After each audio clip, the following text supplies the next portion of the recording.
MPPSC mains cell chapter को discuss करते हुए आज हम एक बहुत इंपॉर्टेंट सेगमेंट पे चर्चा करेंगे जिसको हम जेनेटिक्स की कैटेगरी में रखते हैं।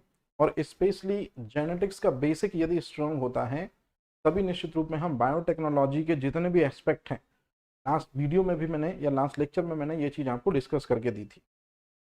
जितने भी लोग मुझे सुन रहे हैं या जितने भी लोगों तक मेरी आवाज़ पहुंच रही है, आप सभी का स्वागत है। मैं सौरभ नामदेव, आधार एकेडमी के इस डिजिटल प्लेटफॉर्म पे हम हैं और सेल चैप्टर के तीसरे दिन पर आज हम डिस्कस कर रहे हैं। और शुरुआत सबसे पहले वहीं से करते हैं जिस चीज के लिए आज का पर्टिकुलर सेशन हमने ज्वाइन किया है। मतलब सिंपल सी जो चीज है उसको बड़े सिंपल तरीके से बताने की कोशिश करूंगा, आप लोग समझने की कोशिश कीजिए कि जेनेटिक्स में बेसिकली हम क्रोमोसोम, डीएनए और जीन की जो स्टडी करते हैं तो ये चीजें हैं क्या। सबसे पहले आपको यहाँ एक सेल दिख रही होगी। इस सेल में क्रोमोसोम का नंबर कितना होता है? तो हमारे शरीर में जितनी भी कोशिकाएं होती हैं उन कोशिकाओं में गुणसूत्रों की संख्या होती है 46। लेकिन 46 गुणसूत्र हमेशा याद रखिएगा पेयर के रूप में पाए जाते हैं। जैसे ये एक और एक, तो इस तरह से ये हुआ फर्स्ट पेयर। तो ऐसे करके टोटल कितने पेयर होंगे, चाहे मेल हो चाहे फीमेल हो? 23। अब मेरी बात ध्यान से सुनेगा। मानव के शरीर में एक कोशिका में गुणसूत्रों की संख्या 46 होती है और वो 23 पेयर के रूप में पाए जाते हैं। अब सबसे महत्वपूर्ण चीज, ये क्रोमोसोम जो हैं ये दरअसल में एक प्रकार की प्रोटीन और एक तरह के एसिड से मिलकर बनते हैं। तो पहले तो आप ये चीज एकदम क्लियर कर लीजिए कि क्रोमोसोम जो है वो दो चीजों से मिलकर बना स्ट्रक्चर है, एक प्रोटीन और दूसरा एसिड। प्रोटीन में निश्चित रूप में हिस्टोन प्रोटीन और एसिड में डीएनए। असल मायने में हमारा क्रोमोसोम जो है टोटल डीएनए से मिलकर बना स्ट्रक्चर है, लेकिन उस डीएनए को क्रोमोसोम के अंदर बांधने के लिए या बाइंड करने के लिए ही दरअसल में ये प्रोटीन होती है जिसे हम कहते हैं हिस्टोन प्रोटीन। मतलब साफ और सुथरे तरीके से मैं ये कहना चाहता हूं कि कोई भी जो क्रोमोसोम होता है वो डीएनए से मिलकर बनता है, जैसा कि आप स्क्रीन में देख रहे हैं। तो ये डीएनए का पिक्चर देख रहे हैं। डीएनए का जो स्ट्रक्चर होता है वो डबल हेलिकल होता है। वॉटसन क्रिक ने बताया था 1953 में, और 1962 में नोबेल प्राइज ले लिया था उन्होंने। तो ये सारी चीजें आपको पता है। अब मेरी बात बड़े ध्यान से सुनिए जो मैं आपको समझाना चाहता हूं। जितने भी क्रोमोसोम हैं असल मायने में इनके अंदर सिर्फ और सिर्फ पाया जाता है डीएनए। हिस्टोन प्रोटीन तो बाइंडिंग करने के लिए होती है, एक डीएनए को दूसरे डीएनए से बाइंड अप करने के लिए।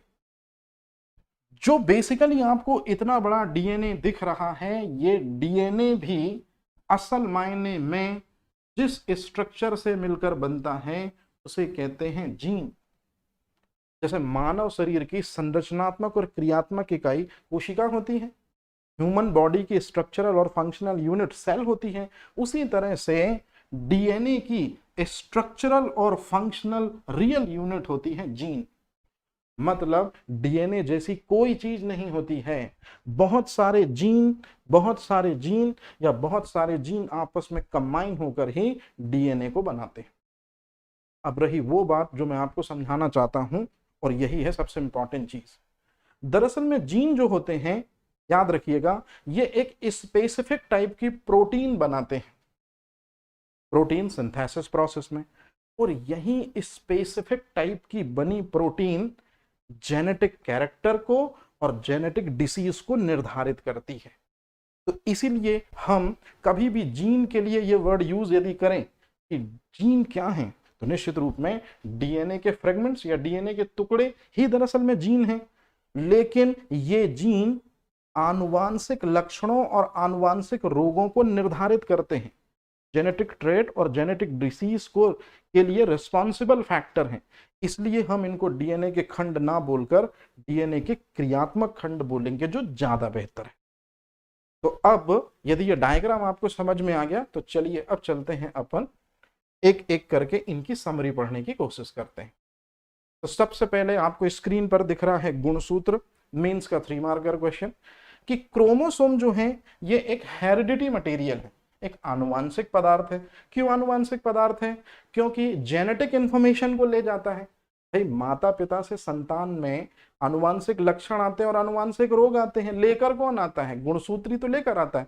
इसलिए हमने वर्ड यूज किया हेरिडिटी मटेरियल या जेनेटिक मटेरियल है दरअसल में कौन? क्रोमोसोम। क्रोमोसोम जो है ये वास्तविकता में एक प्रोटीन से मिलकर बनता है और एक एसिड है। तो प्रोटीन का नाम शायद आपको समझ में आ गया होगा, कौन सी प्रोटीन है? Histone protein.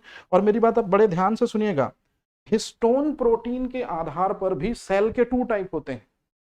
प्रोकैरियोटिक सेल में हिस्टोन प्रोटीन एब्सेंट और यूकैरियोटिक सेल में हिस्टोन प्रोटीन प्रेजेंट होती है।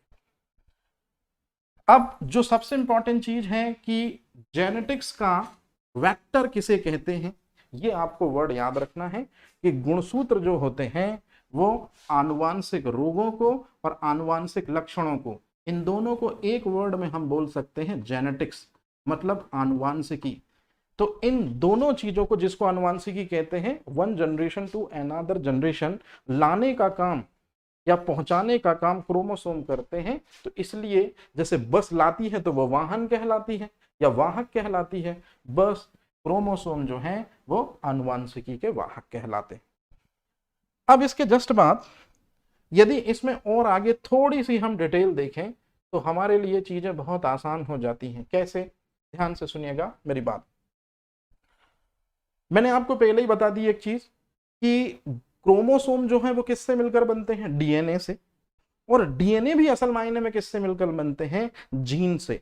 तो सबसे पहले अगला जो पोर्शन है या अगला जो सेगमेंट है हमारा जीन। जीन वर्ड को सबसे पहले जिस व्यक्ति ने दिया था उसे हम जोहानसन के नाम से जानते हैं। ये gene word was given by Johansson. और क्रोमोसोम जो वर्ड है याद रखिएगा वो दिया था वोल्डेयर ने।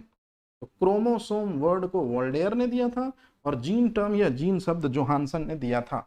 अब जैसे कि आप ये चित्र में देख रहे हैं, अच्छे से देख लीजिए बिल्कुल सिंपल तरीके से, ये क्रोमोसोम दिख रहा है और क्रोमोसोम के ही अंदर आपको ये डीएनए दिख रहा है और डीएनए के फ्रेगमेंट या डीएनए के सेगमेंट ही क्या कहलाते हैं? जीन कहलाते हैं। कहने का सीधा सा मतलब है कि गुणसूत्रों पर एक नहीं बल्कि मल्टीपल या बहुत से क्या पाए जाते हैं? जीन पाए जाते हैं। और जो ये जीन होते हैं ये आनुवांशिकी को, आनुवांशिकी मतलब जेनेटिक्स, मतलब जेनेटिक ट्रेड और जेनेटिक डिसीज को ले जाते नहीं हैं, निर्धारित करते हैं। मैंने आपको एक चीज बहुत अच्छे से समझाई थी, आपके मदर के पास भी हाइट है और फादर के पास भी हाइट है। आपकी हाइट किसी एक की हाइट के जैसी होगी, तो आपकी हाइट जिनके जैसी है उनका जीन आप में इन्फ्लुएंस हुआ है। मतलब हमेशा आनुवांशिक लक्षणों को या आनुवांशिक रोगों को जीन ही तो डिसाइड करते हैं, जीन ही तो निर्धारित करते हैं। जैसे मेरी बात बड़े ध्यान से सुनिएगा, आपके माता पिता को कोई जेनेटिक डिसऑर्डर है, हीमोफीलिया है या और कोई भी दिक्कत है, सेम टू सेम ये प्रॉब्लम आपको एज अ गिफ्ट के रूप में मिली होगी, लाया होगा क्रोमोसोम। लेकिन आपको भी वही जेनेटिक डिसऑर्डर है जो आपके फादर मदर को है। ये कंसीडर किसने किया, ये डिसाइड किसने किया? जीन ने डिसाइड किया। तो इसलिए आप अगर जेनेटिक डिसीज से फ्री होना चाहते हैं, अगली जनरेशन में जेनेटिक डिसीज नहीं देना चाहते हैं, तो आपको जीन थेरेपी करानी पड़ेगी, क्योंकि जीन ही तो रिस्पॉन्सिबल फैक्टर हैं दरअसल में जेनेटिक डिसीज के लिए और जेनेटिक कैरेक्टर के लिए। तो फाइनल में मेरी बात शायद अब आपको बहुत अच्छे तरीके से हो गई होगी क्लियर। अब चलते हैं अपन आगे की ओर। सबसे महत्वपूर्ण चीज, जीन जो है, मेरी बात बड़े ध्यान से सुनिएगा, ये स्टेटमेंट जो है आप यदि इसको पढ़ेंगे तो इस स्टेटमेंट में थोड़ी सी आपको मिस्टेक लगेगी। क्या ये सही स्टेटमेंट है या ये रॉन्ग स्टेटमेंट है? तो मैंने आपको एक चीज बहुत अच्छे तरीके से कंफर्म करके बताई थी कि बहुत से जीन आपस में मिलते हैं। चाहे तो आप इस इमेज को भी देख सकते हैं, ये बहुत से, एक ये जीन हो गया, एक ये जीन हो गया, एक ये जीन हो गया। तो बहुत से जीन ही दरअसल में मिलकर क्या बनाते हैं? डीएनए को बनाते हैं। तो ये इंफॉर्मेशन डीएनए में भी लिखी जा सकती है, जीन में भी लिखी जा सकती है। और सबसे इंपॉर्टेंट चीज कि जिनसे मिलकर डीएनए बनता है, मतलब मल्टीपल जीन ही डीएनए को बनाते हैं और यही जीन असल मायने में जेनेटिक्स को डिसाइड करते हैं। इसलिए हम जीन के लिए सिर्फ और सिर्फ डीएनए के खंड वर्ड यूज नहीं करते, डीएनए के क्रियात्मक खंड वर्ड यूज करते हैं।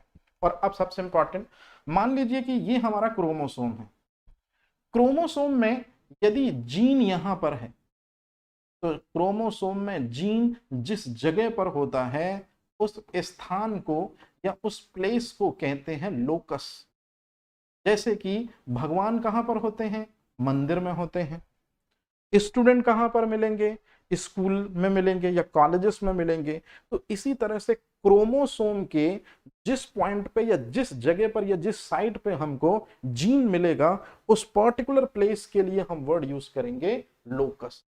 ये चीज भी आपको याद रखनी है कि क्रोमोसोम में जीन जहां पर भी पाया जाता है उस जगह को लोकस कहा जाता है। अब इसके बाद वही क्वेश्चन जो मैं आपको अभी थोड़ी देर पहले क्लियर किया, जीन थेरेपी किसे कहते हैं? डीएनए थेरेपी या क्रोमोसोमल थेरेपी वर्ड हम क्यों यूज नहीं करेंगे? तो मैंने अभी अभी आपको बताया। क्या बताया बेटा जी? ध्यान से देख लीजिए कि आनुवांशिकी का मतलब होती हैं दो चीजें। ध्यान से सुनेगा, मैं शॉर्ट में लिख रहा हूं। आनुवांशिकी या जेनेटिक्स का मतलब होती हैं दो चीजें, आनुवांशिक लक्षण, आनुवांशिक लक्षण और आनुवांशिक रोग। अब ध्यान से सुनेगा, आनुवांशिक लक्षणों को और आनुवांशिक रोगों को नो डाउट लाता कौन है? क्रोमोसोम। लेकिन आनुवांशिक लक्षण और आनुवांशिक रोगों को निर्धारित कौन करता है? याद रखिएगा, जीन करता है। इसलिए डिसाइडिंग फैक्टर बोलते हैं जेनेटिक्स का। किसको? जीन को। तो यदि आपको कोई जेनेटिक डिसऑर्डर है, इसका मतलब आपके सेल के अंदर कोई ना कोई जीन रिस्पॉन्सिबल है। उस जीन को हमको क्या करना होगा? सेल के अंदर के डीएनए में से निकालना होगा। और जीन की एक खासियत है कि जब भी आप किसी रोगग्रस्त जीन को या डिफेक्टिव जीन को निकालेंगे तो उसकी जगह आपको हेल्दी जीन को इनपुट करना होगा। तो रोगग्रस्त जीन को या डिफेक्टिव जीन को निकालना, हेल्दी जीन को इनपुट करना, यही कहलाती है जीन थेरेपी। तो जीन थेरेपी के लिए सबसे पहला प्रयास किया था उस व्यक्ति ने जिसको 1968 में नोबेल प्राइज मिला था। निश्चित रूप में आप नाम जानते हैं, हरगोविंद दास खुराना। दरअसल में हरगोविंद दास खुराना ने अपना नोबेल प्राइज 3 लोगों के साथ साझा किया था, लेकिन आर्टिफिशियल जीन को सबसे पहले उन्होंने कहा ड्रॉ किया था लेबोरेटरी में। तो आर्टिफिशियल जीन या कृत्रिम जीन को प्रयोगशाला में बनाने से निश्चित रूप में होगा क्या? याद रखिएगा, जीन थेरेपी में हम क्या करते हैं कि आनुवांशिक रोग यदि किसी को हैं, तो यदि हमको आनुवांशिक रोगों को समाप्त करना है तो जो डीएनए में निश्चित रूप में जो कि अनहेल्दी जीन होगा उसको निकालेंगे या रोगग्रस्त जीन को निकालेंगे, उसकी जगह पर हम हेल्दी जीन इनपुट करेंगे। अब सवाल पैदा होता है कि हेल्दी जीन लाएं कहां से? तो इसी समस्या को सोल्यूशन में बदला था डॉक्टर हरगोविंद दास खुराना ने हेल्दी जीन बनाकर। मतलब आनुवांशिक बीमारियों से कभी ट्रीट नहीं हुआ जा सकता था, लेकिन 1968 के बाद हरगोविंद दास खुराना जैसे ही जेनेटिक आर्टिफिशियल कोडॉन या जेनेटिक जो माफी चाहता हूं आर्टिफिशियल जीन जो बनाया था, उसके आधार पर फिर बड़े आराम से आनुवांशिक रोगों के निराकरण की दिशा में पहला और प्रशंसनीय कदम भारत ने बढ़ाया था। तो ये सबसे महत्वपूर्ण चीज, मतलब जेनेटिक डिसऑर्डर को ट्रीट किया जा सकता था क्या? 1968 से पहले आंसर था नहीं, लेकिन बाद में फिर ट्रीट किया जा सकता था। तो ये चीज आपको याद रखनी है। तो कृत्रिम जीन या आर्टिफिशियल जीन की सिंथेसिस करी थी किसने? डॉक्टर हरगोविंद दास खुराना ने, जिसके कारण 1968 में उनको चिकित्सा की फील्ड का नोबेल प्राइज दिया गया था। डब्ल्यू मार्शल और डी हॉली के साथ में ये तीसरे व्यक्ति थे। तो ये चीज आपको ऑलरेडी क्लियर है। अब चलते हैं, थोड़ा सा धुंधला सा इमेज दिख रहा होगा, निश्चित रूप में मैं क्लियर कर देता हूं। अगला जो है जंपिंग जीन या फ्लोटिंग जीन किसे कहते हैं? याद रखिएगा, ये बहुत इंपॉर्टेंट क्वेश्चन है। जंपिंग जीन के बारे में सबसे पहली इंफॉर्मेशन दी थी बारबरा और मैकलेंटॉक ने साल 1950 में, और इन्होंने बताया था कि जियामेज में एक ऐसा जीन होता है जो अपनी लोकेशन को हर बार चेंज करता रहता है। तो यदि कोई जीन अपनी लोकेशन को हर बार चेंज करे, मतलब जैसे क्लास में हर स्टूडेंट का एक पर्टिकुलर सिटिंग प्लेस होता है, यदि कोई स्टूडेंट पर्टिकुलर सिटिंग प्लेस में ना बैठकर कभी आगे बैठे, कभी पीछे बैठे, कभी ऊपर बैठे, कभी नीचे बैठे, तो वो स्टूडेंट जंपिंग स्टूडेंट कहलाएगा।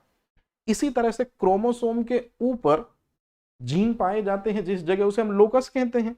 तो यदि क्रोमोसोम के ऊपर कोई जीन अपनी पोजीशन हर बार बदल रहा है तो फिर उसे जंपिंग जीन कहते हैं। बारबरा एंड मैकलिंटॉक ने सबसे पहले इसके बारे में इंफॉर्मेशन दी थी। तो ये आप याद रखिएगा, ये बहुत इंपॉर्टेंट चीज में से एक है। अब इसके बाद सबसे महत्वपूर्ण चीज जिसकी ओर हम यदि जल्दी से रुक करें कि यूजेनिक्स क्या कहलाता है। अब मेरी बात बड़े ध्यान से सुनेगा, ये यूजेनिक्स का मतलब क्या है? हिंदी में कहते हैं सुजेनिकी। सुजेनिकी जो है ये एक बहुत इंपॉर्टेंट चीज है जिस पे वर्तमान समय में सबसे ज्यादा रिसर्च की जा रही है जेनेटिक्स में। मतलब जेनेटिक्स की बिल्कुल हाईली और एडवांस ब्रांच है यूजेनिक्स। तो पहले तो आप ये चीज क्लियर कर लीजिएगा। अब मैं आपसे यदि पूछूं कि बताइए जेनेटिक्स में कौन सी दो चीजों पे वर्क किया जाता है, तो आप बोलेंगे सर जेनेटिक्स में जेनेटिक कैरेक्टर मतलब आनुवांशिक लक्षण और आनुवांशिक रोग, इन दोनों पे स्टडी की जाती है। तो मेरी बात बड़े ध्यान से सुनिएगा, जेनेटिक्स की एक नई ब्रांच है जिसे कहते हैं यूजेनिक्स। इसमें जेनेटिक डिसीज पे वर्क नहीं करते हम, सिर्फ और सिर्फ जेनेटिक कैरेक्टर जो हैं उनको और बेहतर कैसे बनाएं और इफेक्टिव कैसे बनाएं, बस इसी दिशा में लगातार प्रयास करते रहते हैं। तो जैसे जेनेटिक कैरेक्टर का ज्यादा डेवलपमेंट करेंगे, ज्यादा विकास करेंगे, मानव जाति का दरअसल में ये असल मायने में होगा विकास। तो आनुवांशिकी की जो बिल्कुल लेटेस्ट ब्रांच है जिसको हम यूजेनिक्स कहते हैं, इसमें हम जेनेटिक्स का जो पहला सेगमेंट होता है जेनेटिक कैरेक्टर, उनको बेहतर से बेहतर बनाने की कोशिश करते हैं। इस प्रोसेस को ही हम यूजेनिक्स कहते हैं। और यूजेनिक्स प्रोसेस के जरिए हम देश समाज के लोगों को बेहतर से बेहतर कर सकते हैं। ऐसा करने का सुझाव सबसे पहले दिया था एम गाल्टन ने। जी हाँ, ये चार्ल्स डार्विन के रिलेशनशिप में से कोई एक पर्सन है। तो एम गाल्टन ने ही कहा था दरअसल में कि जेनेटिक्स में जिन दो चीजों की स्टडी की जाती है उसमें से जेनेटिक कैरेक्टर को हम स्ट्रॉन्ग बना सकते हैं। यदि हमने जीन को स्ट्रॉन्ग किया तो निश्चित रूप में जेनेटिक कैरेक्टर बेहतर हो जाएंगे। तो बस यही किया जाता है यूजेनिक्स चैप्टर में। अब इसके बाद इससे भी इंपॉर्टेंट चीज जो है वो बहुत महत्वपूर्ण है, नाभिकीय अम्ल या न्यूक्लिक अम्ल किसे कहते हैं। तो न्यूक्लियस के अंदर जो एसिड पाए जाते हैं उन्हें ही तो न्यूक्लिक एसिड या नाभिकीय अम्ल कहते हैं। और याद रखिएगा, न्यूक्लियस के अंदर जो दो एसिड पाए जाते हैं, मैं आपको पहले ही नाम बता देता हूं, डीएनए और आरएनए, इनके डिस्कवरर का नाम है फ्रेडरिक मिशर। और किसी भी सेल के सेल होने के कुछ पैरामीटर होते हैं। जैसे प्लांट सेल हम उसे कहेंगे जिसके पास सेल वॉल होगी, प्लांट सेल उसे कहेंगे जिसके पास क्लोरोप्लास्ट होगा, प्लांट सेल उसे कहेंगे जिसके पास वैक्यूल होगा। इसी तरह से सेल होने के भी कुछ पैरामीटर हैं। तो सेल हम उसे कहते हैं जिसके पास अपना डीएनए हो, सेल उसे कहते हैं जिसके पास अपना आरएनए हो, सेल उसे कहते हैं जिसके पास में अपना जेनेटिक मटेरियल हो, मतलब अपने न्यूक्लिक एसिड हो। याद रखिएगा, कोशिका की अचल संपत्ति ही है दरअसल में न्यूक्लिक एसिड। ये अचल संपत्ति मतलब रियल स्टेट का मतलब क्या हुआ, ध्यान से सुनेगा। यदि किसी सेल में से डीएनए आरएनए को निकाल दिया तो फिर सेल की कोई वैल्यू नहीं रह जाएगी, क्योंकि सेल फिर कोई भी फंक्शन नहीं कर पाएगी। इसलिए रियल स्टेट प्रॉपर्टी जो है सेल की, वो हम कहते हैं न्यूक्लिक एसिड मतलब डीएनए और आरएनए को। तो ये चीज आप जरूर याद रखिएगा। अब कभी भी आपसे अगर मेंस में क्वेश्चन पूछा जाएगा तो या तो आपसे डीएनए के बारे में पूछा जाएगा और या तो आरएनए के बारे में पूछा जाएगा। तो सबसे पहले स्टेटमेंट आप यही लिखेंगे कि डीएनए जो है वो एक न्यूक्लिक एसिड है, और आरएनए भी कभी पूछे तो भी आपको वही लिखना है कि ये एक न्यूक्लिक एसिड है। अब डीएनए आरएनए के बारे में आप ज्यादा बेहतर मेरे से जानते हैं, लेकिन मैं आपको साइंस की भाषा से हटकर साधारण भाषा में बता दूं। जैसे हमारे शरीर में आत्मा होती है ना, साइंटिस्ट आत्मा पे बिलीव नहीं करते, सोल पे बिलीव नहीं करते। दरअसल में हमारे शरीर की हर एक सेल में यही जेनेटिक इंफॉर्मेशन मतलब डीएनए और आरएनए होता है। यही असल मायने में हमारी सोल कहलाती है, या असल मायने में सिंपल शब्दों में हम कह सकते हैं कि हमारे जीवन का पैटर्न या हमारे जीवन का व्यवहार कैसा होता है, ये डीएनए। ये चीज हमेशा याद रखिएगा। तो कभी भी आपने डीएनए का स्ट्रक्चर देखा होगा तो वो डबल हेलिक्स होता है, आरएनए का स्ट्रक्चर सिंगल हेलिक्स होता है। डीएनए में नाइट्रोजनस बेस पाए जाते हैं, आरएनए भी में भी नाइट्रोजनस बेस पाए जाते हैं। लेकिन सबसे बड़ी दिक्कत यही है कि एडेनिन जो है वो थायमिन के साथ में डबल बॉन्ड के द्वारा जुड़ा होता है, और ग्वानिन साइटोसिन के साथ में ट्रिपल बॉन्ड के द्वारा जुड़ा होता है। जबकि अगर हम बात करें किस चीज की बात करें, निश्चित रूप में आरएनए की, तो आरएनए में सिर्फ और सिर्फ एक चेंज है कि एडेनिन, ग्वानिन और साइटोसिन। तो एडेनिन, ग्वानिन, साइटोसिन आप देखिए दोनों में कॉमन है, बस फर्क इतना है कि डीएनए में थायमिन पाया जाता है, आरएनए में थायमिन की जगह पाया जाता है यूरेसिल। तो ये तो बिल्कुल सिंपल सी चीज है जो ऑलरेडी आप वेल नोन होंगे। अब आती सबसे इंपॉर्टेंट चीज जो मेरे को आपको बहुत अच्छे से समझानी है, ध्यान से सुनेगा प्लीज, इंपॉर्टेंट है।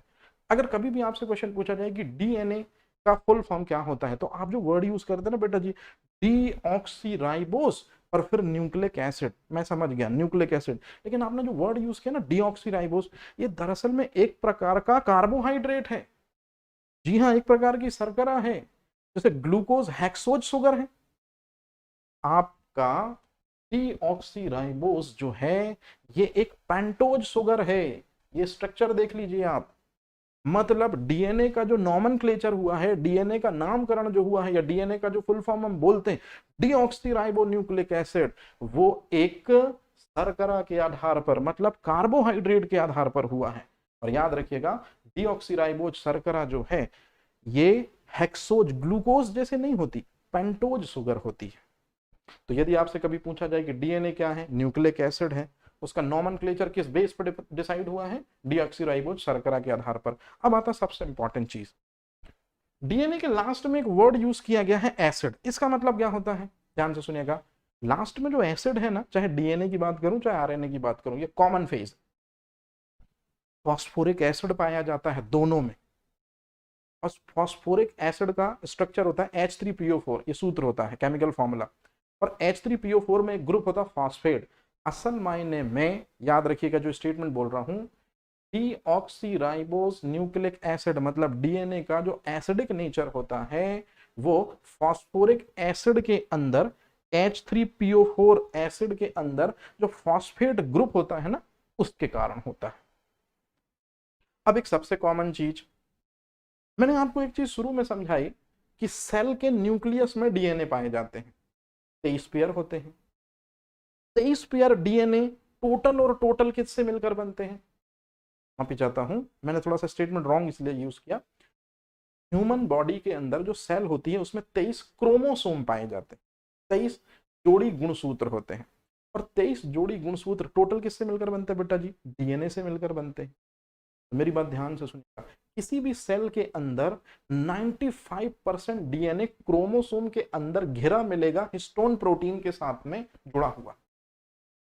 100% यदि सेल में है डीएनए, तो 95% डीएनए जो है वो आपको कहां मिलेगा, न्यूक्लियस के अंदर में। क्लियर है ये चीज, और वो भी क्रोमोसोम के अंदर, न्यूक्लियस में क्रोमोसोम के अंदर। तो ये 5% डीएनए बच गया ना, ये दो सेल ऑर्गन के पास मिलेगा, क्लोरोप्लास्ट और माइटोकॉन्ड्रिया। और क्लोरोप्लास्ट और माइटोकॉन्ड्रिया को हम कहते हैं इसी वजह से सेमी ऑटोनोमस सेल ऑर्गन, ये आप जरूर याद रखिएगा। अब इसके जस्ट बाद डीएनए की द्विकुंडलित संरचना, जैसा कि आपको इमेज में दिख भी रहा होगा, डीएनए की डबल हेलिक्स संरचना को सबसे पहले किसने खोजा था, जेडी वॉटसन एंड क्रिक ने खोजा था। साल 1953 में इन्होंने डिस्कवरी करी थी द्विकुंडलित संरचना की या डबल हेलिक्स मॉडल की, और इनको नोबेल प्राइज दिया गया था 1962 में। मतलब जब हिंदुस्तान में इनकोस्पार बना रहा था या इनकोस्पार बन रहा था, और साथ ही साथ में TERLS Thumba equatorial rocket launching station बन रहा था हिंदुस्तान में, तभी दरअसल में इन दो पर्सन को, जेडी वॉटसन और क्रिक जो हैं, इन दोनों को नोबेल प्राइज दिया गया था 1962 में डबल हेलिकल मॉडल के लिए। अब इसके बाद अगला जो क्वेश्चन है वो बहुत सिंपल है कि भाई अगर डीएनए पता चल गया तो आरएनए किसे कहते हैं। तो अब आपसे सबसे पहला स्टेटमेंट है कि आरएनए भी एक न्यूक्लिक एसिड है, नो डाउट फ्रेडरिक मिशर ने डिस्कवरी करी थी, ये आपसे बन जाएगा। अब याद रखिएगा पेंटोज शुगर दो टाइप की होती है, एक डीऑक्सीराइबोज और एक राइबोज। तो बस हमारा काम हो गया। आरएनए में जो स्टार्टिंग में वर्ड आप राइबोज देख रहे हैं वो दरअसल में एक प्रकार की शर्करा है, एक प्रकार का कार्बोहाइड्रेट है, और इसी शर्करा, इसी कार्बोहाइड्रेट के आधार पर आरएनए का नॉमेनक्लेचर डन हुआ है। और सबसे लास्ट में जो डीएनए में कॉमन पॉइंट लिखा था वही आरएनए में भी हम लिख रहे हैं कि आरएनए का जो एसिडिक नेचर होता है वो फास्फोरिक एसिड मतलब H3PO4 के कारण होता है, और H3O4 में असल मायने में एसिडिटी के लिए आरएनए की फॉस्फेट ग्रुप रिस्पॉन्सिबल होता है। तो ये सिंपल सी आप चीज याद रखेंगे। अब मैं एक ऐसे क्वेश्चन से आपको इंट्रोडक्शन कराऊंगा जो क्वेश्चन सेल चैप्टर में आता है और बहुत कठिन क्वेश्चन है, मतलब जनरली स्टूडेंट यहीं तक पढ़ते हैं, लेकिन मैं आपको एक कदम आके इसलिए लेके जा रहा हूं क्योंकि आजकल ये चीजें पूछते हैं। कैसे? सेंट्रल डोगमा किसे कहते हैं? तो सेंट्रल डोगमा दरअसल में एक ऐसी प्रोसेस है या ऐसी बायोलॉजिकल प्रोसेस है जिसमें डीएनए जो है वो ऑर्डर देता है। याद रखिएगा, मतलब DNA just like a boss order देता है। डीएनए किसको ऑर्डर देता है? आरएनए। आरएनए का एक टाइप होता है मैसेंजर आरएनए, एक होता है मैसेंजर आरएनए, एक होता है राइबोसोमल आरएनए, एक होता है टीआरएनए। तो राइबोसोम का एक टाइप होता है एमआरएनए। तो डीएनए जो है वो ऑर्डर देता है एमआरएनए को कि तुम प्रोटीन सिंथेसिस में राइबोसोम की मदद करो। तो एमआरएनए राइबोसोम के साथ अटैच हो जाता है, लग जाता है, और प्रोटीन सिंथेसिस में प्रोटीन फॉर्म करता है जिससे सेल की ग्रोथ एंड डेवलपमेंट होती है। ये पूरी की पूरी प्रोसेस डीएनए के ऑर्डर पर, डीएनए के आदेश पर आरएनए जो है राइबोसोम का साथ लेता है, प्रोटीन सिंथेसिस करता है जिससे प्रोटीन बनता है, जिससे सेल की ग्रोथ एंड डेवलपमेंट होती है। This is the complete whole procedure को हम सेंट्रल डोगमा कहते हैं। तो आप खुद चित्र में देख सकते हैं कि ये डीएनए दिख रहा है आपको। डीएनए ही दरअसल में आदेश करता है, किसको आदेश करता है? ऑर्डर देता है आरएनए को, और फिर आरएनए ही दरअसल में राइबोसोम की मदद से प्रोटीन सिंथेसिस करता है। और ये पूरी होल प्रोसीजर, ये पूरी की पूरी जो प्रक्रिया है, निश्चित रूप में इसको हम क्या कहते हैं? Central dogma. अब मेरी बात बड़े ध्यान से सुनिएगा। सेंट्रल डोगमा प्रोसेस असल मायने में दो कैटेगरीज में डिवाइड होती है। यही है 3 marker most important question. Non science background के स्टूडेंट अच्छे से पढ़िएगा, बहुत इंपॉर्टेंट है। डीएनए आपको दिख रहा होगा डबल हेलिकल स्ट्रक्चर, और आरएनए आपको दिख रहा होगा सिंगल हेलिकल स्ट्रक्चर, और ये वर्ड आपको दिख रहा होगा ट्रांसक्रिप्शन। पहला पीटी का 3 मार्कर क्वेश्चन आपने कवर कर लिया कि ट्रांसक्रिप्शन क्या है। इस चीज से इस चीज का निर्माण ट्रांसक्रिप्शन कहलाता है।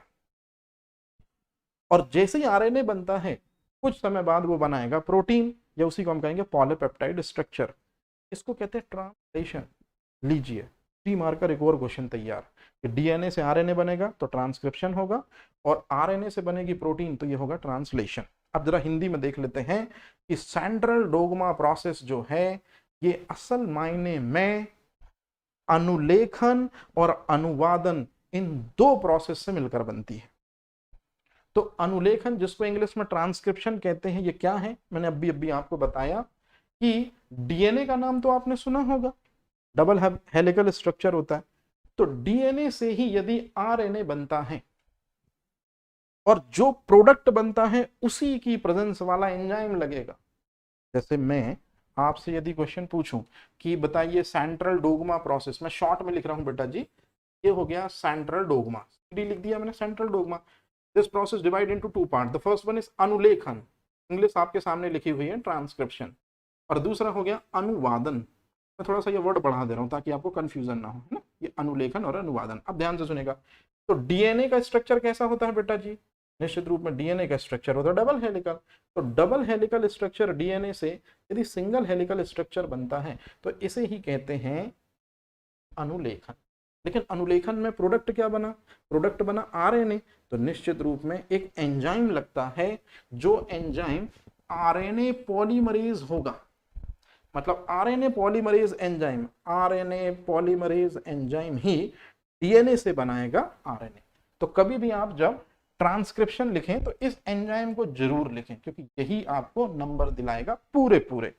और सिंपल सी प्रोसेस है कि डीएनए से ही आरएनए बनता है, ये अनुलेखन कहलाती है। लेकिन यदि इसी के बाद की प्रोसेस में बोलूं तो आपको सिंपल सी मेरी बात को दोहराना है और सिंपल से बात को कहना है कि सेंट्रल डोगमा प्रोसेस में अनुलेखन अगर आपको समझ में आ गया तो अनुवादन और समझना है। और अनुवादन सिर्फ इतना है कि जो आरएनए है, सिंपल तरीके से बता रहा हूं, आरएनए जो है यदि प्रोटीन निर्माण करे या आरएनए की हेल्प से यदि अमीनो एसिड की फॉर्मेशन होती है, मतलब प्रोटीन की फॉर्मेशन होती है, तो इस प्रक्रिया को हम ट्रांसलेशन कहते हैं। और किसी भी सेल के लिए सेंट्रल डोग्मा बहुत इंपॉर्टेंट है, क्योंकि जब तक प्रोटीन सिंथेसिस मतलब प्रोटीन नहीं बनेगी, सेल का ग्रोथ एंड डेवलपमेंट नहीं होगा। तो ये चीज आप जरूर याद रखिएगा। इसके बाद एक ऐसे क्वेश्चन से मैं आपका सामना करवाता हूं, अक्सर करके आपने टीवी में, न्यूज़पेपर में या निश्चित रूप में आए दिन इन खबरों को सुना होगा कि कहीं हत्या हुई, कहीं चोरी हुआ, कहीं बलात्कार हुआ, कहीं डकैती हुई, है ना। निश्चित रूप में पितृत्व निर्धारण, कोई जो है बच्चा वो कह रहा है कि आप बड़े सेलिब्रिटी को कह रहा है कि आप मेरे फादर हैं। कई बार हॉस्पिटल्स में बच्चों की अदला बदली कर दी जाती है। तो ये सारे के सारे जो गैर इरादतन अपराध हैं, जो जानबूझकर नहीं किए जाते, लेकिन ये अपराध कहीं ना कहीं हमारे समाज में व्याप्त हैं और ये हो जाते हैं। तो इन प्रक्रियाओं में जो दोषी व्यक्ति होता है उसको सजा दिलवाने के लिए कानूनन तरीके से, वैध तरीके से साइंस में फॉरेंसिक साइंस या अपराध शास्त्र शाखा भी मदद करती है।